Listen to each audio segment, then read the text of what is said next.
വെള്ളത്തിൽ സ്നാനപ്പെട്ടവരോട് ഞാൻ പറയാം, കാത്തിരുന്നു, നിനക്ക് പരിശുദ്ധാത്മ സ്നാനമുണ്ട്. അപ്പോസ്തല പ്രവൃത്തി നമുക്കൊന്ന് എടുക്കാം. ദൈവത്തിന് സ്തോത്രം. 1-ാം അധ്യായം നമുക്ക് ഒന്നെടുക്കാം. വാക്യം 8. എന്നാൽ പരിശുദ്ധാത്മാവ് നിങ്ങളുടെ മേൽ വരുമ്പോൾ, യേശു പഠിപ്പിക്കുക, പരിശുദ്ധാത്മാവ് നിങ്ങളുടെ മേൽ വരുമ്പോൾ നിങ്ങൾ ശക്തി ലഭിച്ചു. നിങ്ങൾക്ക് എന്ത് ലഭിക്കും? നിങ്ങളുടേതല്ലാത്ത ഒരു ശക്തി.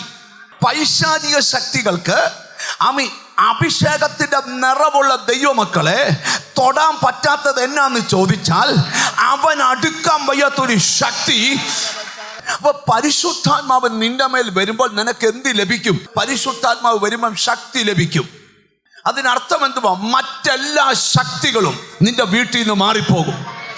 മറ്റെല്ലാ ശക്തികളും നിന്റെ കുടുംബത്തിൽ നിന്ന് മാറിപ്പോകും. നിന്റെ കുടുംബത്തെ തകർക്കുന്ന എല്ലാ ശക്തികളും നിന്റെ വീട്ടിൽ നിന്ന് മാറിപ്പോകും.